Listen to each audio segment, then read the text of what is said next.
এখানে একটি খেজুর গাছ দেখতে পাচ্ছি, এটাকে কয়েকদিন আগে কেটেছে কিন্তু এখনো রস নিতে পারলো না, মানে শুধু শুধু গাছটা নষ্ট করলো আর কি। এদিকে একটা পাখি গাছের মধ্যে বসেছে, কি সুন্দর দেখাচ্ছে আর কি, সকাল সকাল তো অনেকটাই সুন্দর লাগতেছে। আর ফাইনালি গাইস দেখেন আমরা এখন আমাদের শাকসবজি জায়গাতে এসে ছোট্ট একটি জায়গার মধ্যে চলে আসলাম। এখানে আপনারা দেখতে পাচ্ছেন যে ছোট্ট একটি কুমড়ো গাছ, মানে কিছুদিন আগে লাগিয়েছিল। এখানে দেখেন মিষ্টি কুমড়ো গাছের মধ্যে একটি মিষ্টি কুমড়ো ধরেই ফেলেছে। আর গাইস আপনারা দেখতে পাচ্ছেন সামনে যে পালং শাক এবং কি লাল শাক রয়েছে।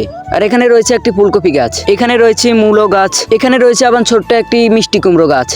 সো হ্যালো বন্ধুরা, আজকের এই ব্লগ ভিডিওতে আমি আপনাদেরকে স্বাগতম এবং আসসালামু আলাইকুম। কেমন আছেন সবাই, কি অবস্থা সবার? আশা করি পবিত্র দিনে আপনারা অনেকটাই ভালো আছেন। আজকে আমি দেখাতে যাচ্ছি আমাদের একটি ছোট্ট একটি শাকসবজির মানে বাগান রয়েছে, সেটা দেখানোর জন্য আজকের এই ভিডিওটি। তাই সবাই পুরো ভিডিওটি দেখতে থাকুন। তো আমি বিলে দিয়ে আস্তে আস্তে মানে সকাল সকাল আস্তে আস্তে আপনাদেরকে আরো কিছু দেখাতে যাচ্ছি, তো সবাই পুরো ভিডিওটি দেখুন। আর এটা আমার এই ফার্স্ট ব্লগ ভিডিও, তো আপনাদের কাছে কেমন লাগবে তা আমি জানি না, অবশ্যই পুরো ভিডিওটি দেখতে থাকুন। আর গ্রামের দৃশ্য কারিবানা দেখতে ভালো লাগে এবং কি গ্রামের যে শাকসবজি এগুলো সবারই দেখতে ভালো লাগে, তাই আমি একটু মানে অন্যরকম ব্লগ থেকে এটা একটু বেছে নিয়েছি যে এটা অনেকটাই ভালো লাগতে পারে আপনাদের কাছে, তাই অবশ্যই পুরো ভিডিওটি দেখুন। আর গাইস আপনারা এখানে একটি খেজুর গাছ দেখতে পাচ্ছেন, কিছুদিন আগে কেটেছিল কিন্তু এখন আর কাটে না, মানে এটা থেকে রস নেয় না। আর এই গাছটি আর বাঁচবেও না বেশি দিন। এরকম অনেকগুলো গাছ কেটে ওরা পালাই থুইছে কিন্তু রস নিতেছে না, তো এটা তো ওনাদেরও ক্ষতি হচ্ছে আর যাদের গাছ তাদেরও ক্ষতি হচ্ছে। আর এদিকে দেখি এখানে ছোট্ট একটি শালিক পাখি রয়েছে, খুব সুন্দর দেখা যাচ্ছে। এই সকাল সকাল তো তাই অনেকগুলো রয়েছে, এখানে দেখতে পাচ্ছেন আরো দুইটা। আর ওরা সকাল সকাল চলে আসলো, ওরা খাবার জন্য মানে খাওয়ার জন্য চলে আসলো আর কি সকাল সকাল। আর ওদের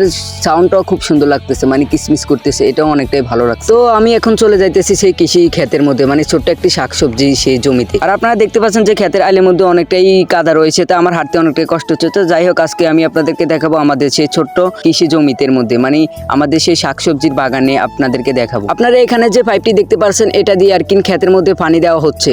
এখানে ধান রোপণ করা হয়েছে, তো এখানে পানি দেওয়া হয়েছে। এই সকাল সকাল ঠান্ডার মধ্যে পানিগুলো অনেকটাই দেখতে সুন্দর দেখাচ্ছে। এখানে এটাকে বলা হয় ড্রেন আর কি। তো কাদা দিয়ে হাঁটতে হাঁটতে আমার পায়ের মধ্যে অনেকটাই কাদা লেগে গেছে, এই কারণে এখানে এখন পাটা ধুয়ে নিতেছি। মানে এটা আমাদের সেই ছোট্ট জমির মধ্যে দিয়ে রয়েছে আর কি, জমির কিনার দিয়ে। তো গাইস আমরা চলে আসলাম আমাদের সেই ছোট্ট শাকসবজি জমিতে। আর এখানে প্রথমে রয়েছে এখানে ধনেপাতা, এগুলো আমাদের খাওয়ার জন্য, এখন আমরা বিক্রি করার জন্য না, মানে এই ছোট্ট জমিতে আমরা খাওয়ার জন্য অনেকগুলোই মানে সবজি চাষ করেছি আর কি। এদিকে আপনারা দেখতেছেন এগুলো হচ্ছে পালং শাক। এই শাকসবজিগুলো আমরা ফেলিয়েছি যে আমাদের খাওয়ার জন্য, অন্য কারোর জন্য না, মানে বিক্রি করার জন্য না। এখানে রয়েছে আবার লাল শাক এবং কি ফুলকপি একটি চারা রয়েছে, এটা এখনো ফুলকপি হয়নি, মাত্র ছোট চারা। তো দেখতে থাকুন পুরো ভিডিওটি। এইদিকে আপনারা দেখতে পাচ্ছেন একটি মূলো গাছ, আমি এটা হাতে একটু দেখতেছি আর কি, অনেকটাই বড় হয়ে গেছে। কিছুদিন আগে আমরা এটার বীজই ফালাইছি, এখন অনেকটাই বড় হয়ে গেছে। এখানে একটা নয় অনেকটি রয়েছে, তো আপনারা দেখতে থাকুন। মানে আরো রয়েছিল, আমরা সব খেয়ে ফেলছি এবং কি আত্মীয় স্বজনদেরকে দিয়ে দিয়েছি, মানে একা তো আর এত কিছু খাওয়া যায় না, তো অনেকদেরকে দিয়েছে, তো সেটা বলার দরকার নেই। তো আপনারা দেখতে থাকুন পুরো ভিডিও। আর এখানে আপনারা দেখতে পাচ্ছেন একটি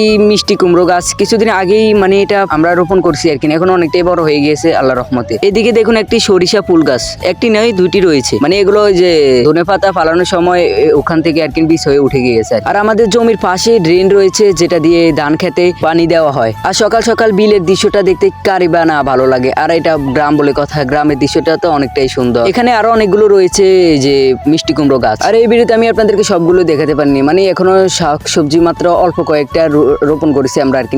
আরো অনেকগুলো ছিল কিন্তু আমি ওইগুলা দেখাতে পারিনি, মানে এটা আমার ফার্স্ট ভিডিও। তো যাই হোক, আমি সামনে আরো অনেকগুলো শাকসবজি গাছ এখানে রোপণ করব, সেইটা নিয়ে ভিডিও করব। আপনারা যদি দেখতে চান তাহলে অবশ্যই কমেন্ট বক্সে কমেন্ট করে জানাবেন। আর এখানে যে ক্ষেতটি দেখতে পাচ্ছেন এটা আমাদেরই ক্ষেত, এখানে আমরা মানে ধান রোপণ করেছি। এখন যেহেতু ধানের সিজন, তাই আমরা এখানে ধান রোপণ করেছি। আবার এই ধান শেষ হয়ে গেলে অন্য কিছু রোপণ করবে আর কি। তো যাই হোক গাইস, আজকের ভিডিওটা এই পর্যন্তই। সবাই ভালো থাকবেন, সুস্থ থাকবেন, আল্লাহ হাফেজ।